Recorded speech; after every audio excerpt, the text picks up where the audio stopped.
Hello, it is I, G, and today we are going to be reading another 5-minute Marvel story, Journey to Justice.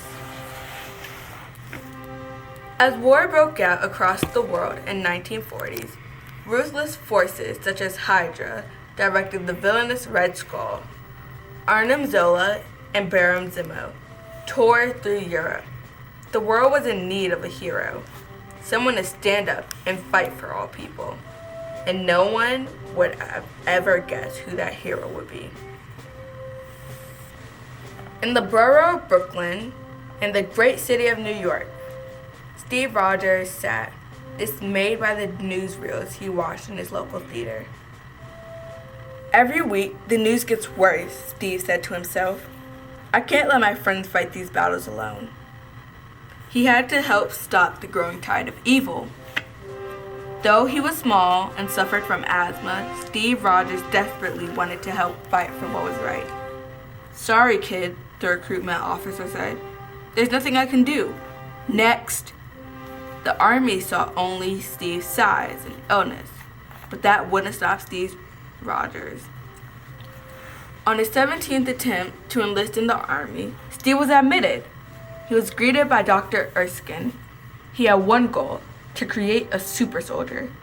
A super soldier, Steve said hesitantly. He looked around at all the other soldiers and wondered how he could possibly compete with them. When all the soldiers were sent on long runs, Steve was always in last place. They did weight training, and Steve could barely have the lightest dumbbells. When the time came to choose their first candidate to undergo super soldier protocols, it was Steve Rogers who was chosen by Dr. Erskine. You never give up, Steve. You believe deeply in fighting for freedom and protecting those who can't protect themselves, said Erskine. That is why I have chosen you.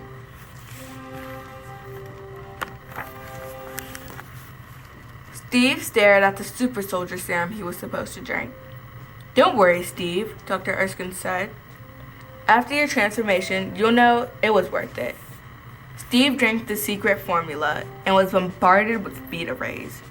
Within seconds, the transformation was complete. And where a 98-pound weakling once stood, now towered the world's first super soldier. Captain America was born.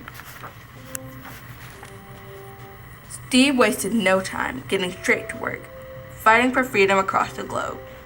He helped to turn the tide of war and beat back the evil forces running wild. You soldiers have braved the front of the lines, Captain America told the troops. Today I will fight with you, and we will honor our country and our cause for freedom.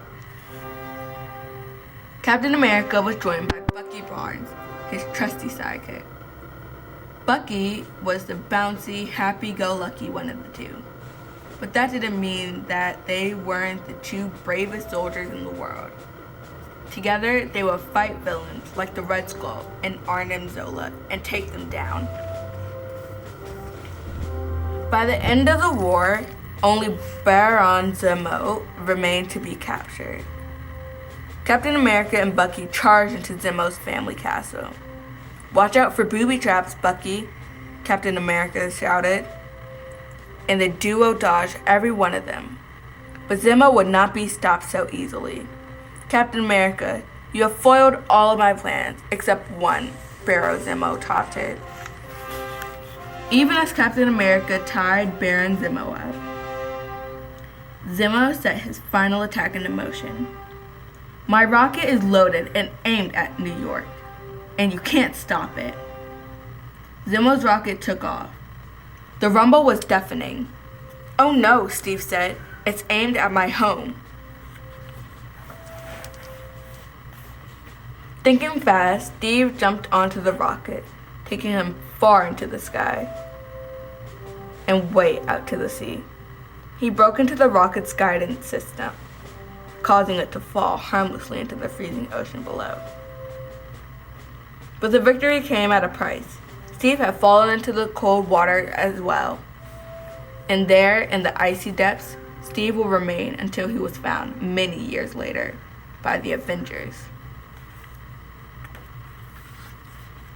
Now Captain America goes on countless adventures as leader of the Avengers, but one thing has not changed.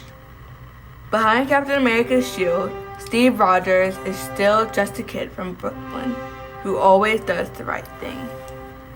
The end.